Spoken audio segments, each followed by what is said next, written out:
We had no prior knowledge, no plan, and therefore no expectations. But before we walked 200 meters, Albany had a surprise. This, the New York State Capitol building. 'Cause it being the state capital, we did expect some sort of legislative building, but this, well, Miss Moneypenny, I'll say. 32 years it took to complete, and not one, not two, not three, but 4 architects, as well as $23 million in late Victorian money, this being some 750 millions today. $750,000. That's billion in American. And if it looks familiar from somewhere, that will be because its first architect, Thomas Fuller, was English and newly famous for the central block of the Canadian House of Parliament in Ottawa, copied, no, heavily influenced by the Houses of Parliament in London, England. He liked Romanesque, and the heavy ground floor is his. He started here in 1867 but was fired in 1875 to be replaced by a team of 2 Americans, Idlitz and Richardson.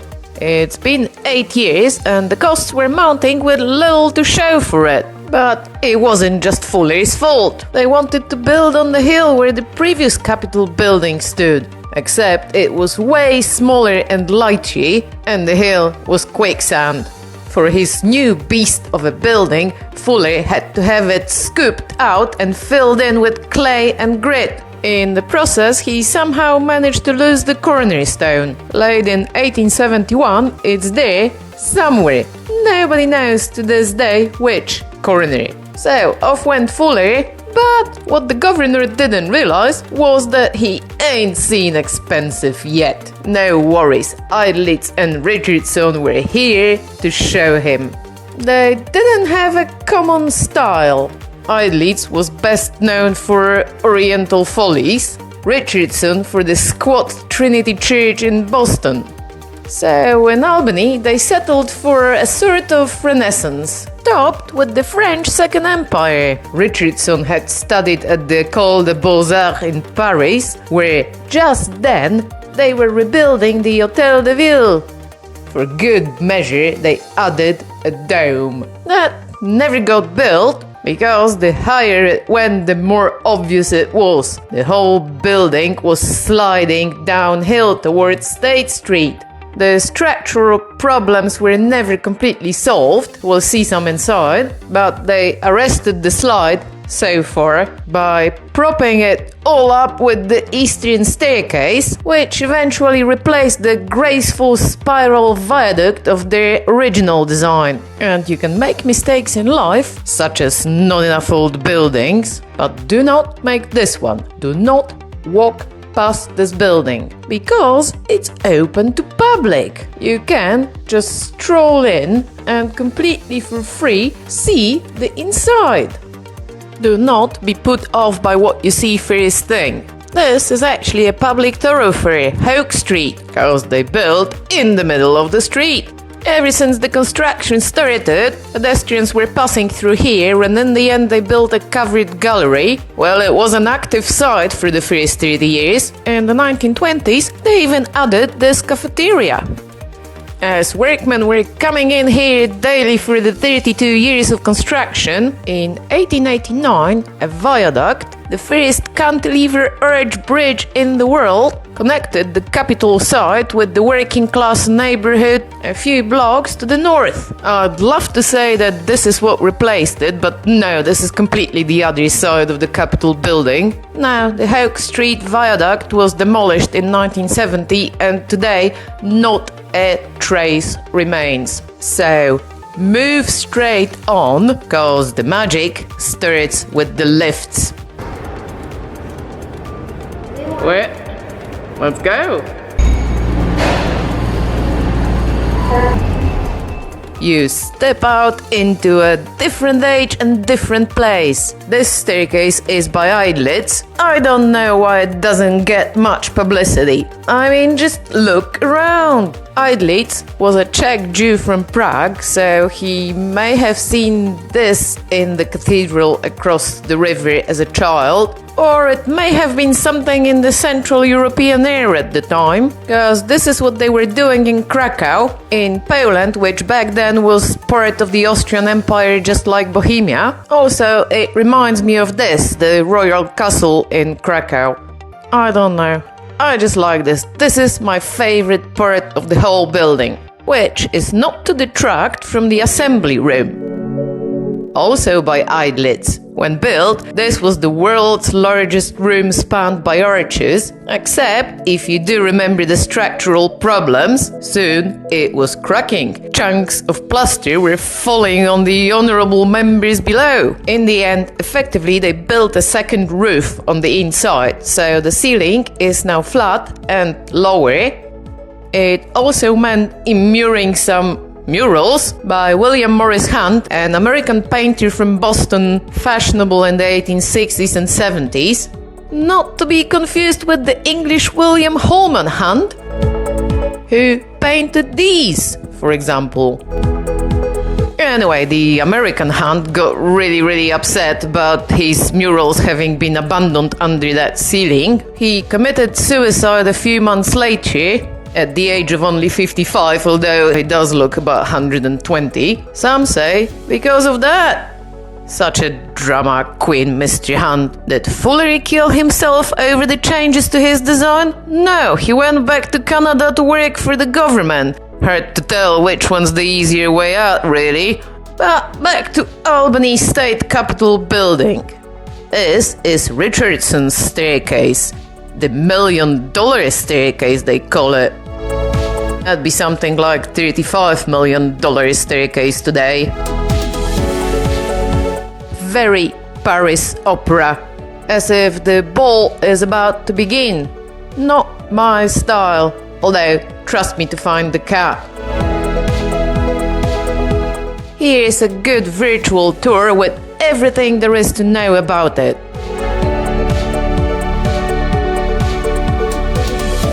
There is so much here you can wander for days. In 1911 they had a fire. The archives and the library collection burned, but the building survived. A janitor died. Some say he's still here, a friendly presence. Now there was this guard who stopped us as we were leaving because we missed the hidden demon. He was ever so nice, and then he disappeared.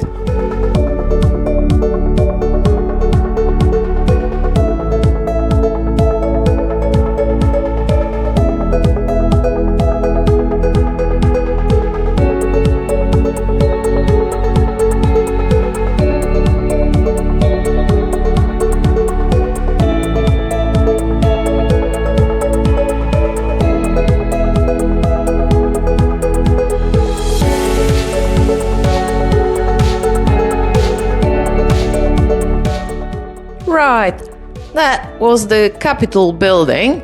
Now what? Well, there is plenty of history. You'll love it. The Mohawk were here first, but from Europe, the Dutch. Henry Hudson came as early as 1609. He went everywhere to claim it for the United Netherlands. The Englishman Hudson worked practically for everybody but for the English. The one time he did, his crew left him to die in the bay in northern Ontario that now bears his name. But please, he wanted them to spend a second winter in Canada. But moving on, the Dutch established 2 forts here and happily traded furs and beer with Europe and the locals until the British took it away from them in 1664, whereupon the settlement of Viaduct was renamed Albany in honor of the then king's brother, the later King James II, at the time the Prince of York and Albany. Yeah, that's where New York got its name too. The city was chartered in 1686, which makes it the oldest continuously chartered city in North America. And good times were ahead. The War of Independence didn't really get this far, so property market boomed as people fled the more threatened areas. Once there was a state, Albany became the obvious capital. That was 1797. The next century was the age of transportation. First, an important road junction.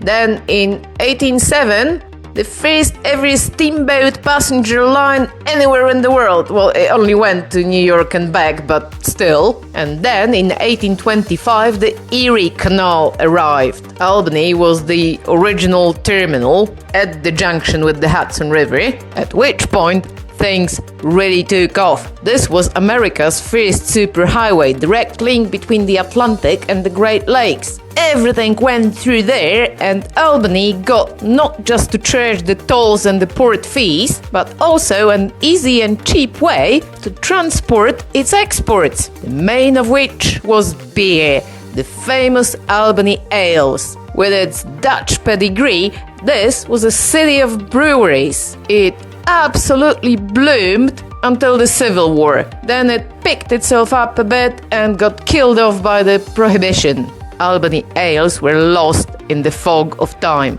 Some people are trying to recreate it though. A few links in the description. So, from 1830s on, this was the hub of industry and innovations. They claim the first electric engine, not sure, but also the discovery of magnetic self-induction. And on this one they actually do have a point. Joseph Henry of the Albany Academy discovered it first, for which the corresponding SI unit is a Henry. He also almost discovered the electromagnetic induction, but Faraday beat him to it by just months. Henry simply couldn't get enough funding to do this quickly. But he did manage world's strongest electromagnet and his own precursor to the electric telegraph.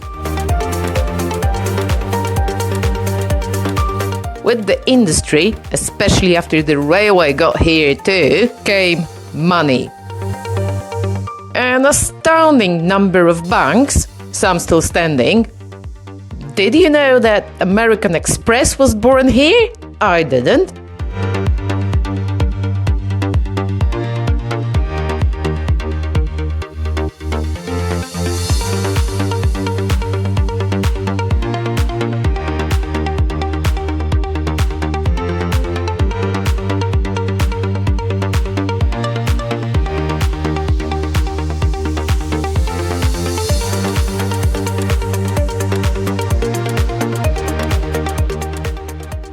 Yeah, quiet in the back rows. He was New York State's first official architect, with a great deal of very good buildings to his name, including the original state capitol and the previous incarnation of the Albany City Hall.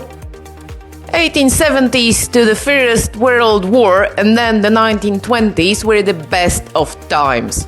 They could afford the state capitol building, for God's sake.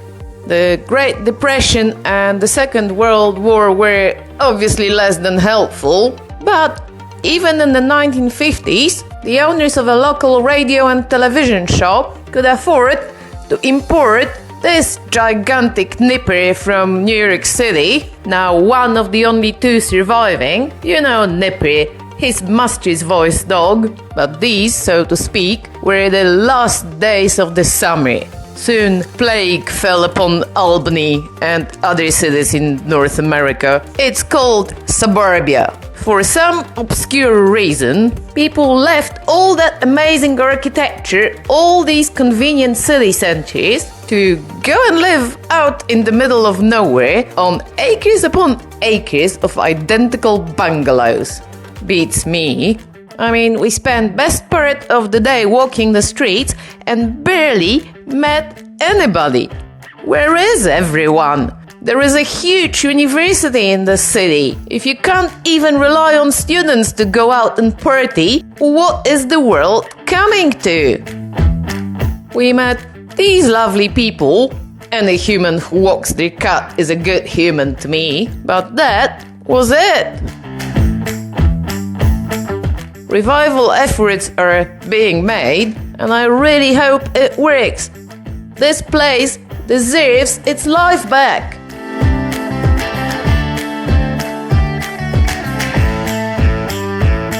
In the meantime, do go and visit. It's wonderful.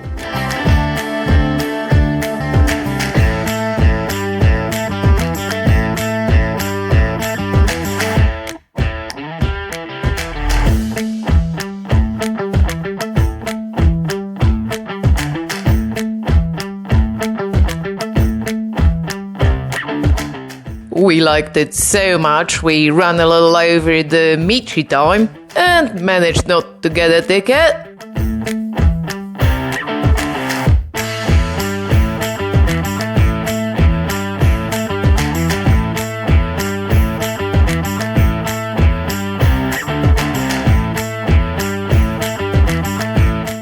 Gremlin on the road. No windows. It rivals the wall with no windows further up State Street. It was erected post this wall with no windows. Supposedly it took that beaver from the plant.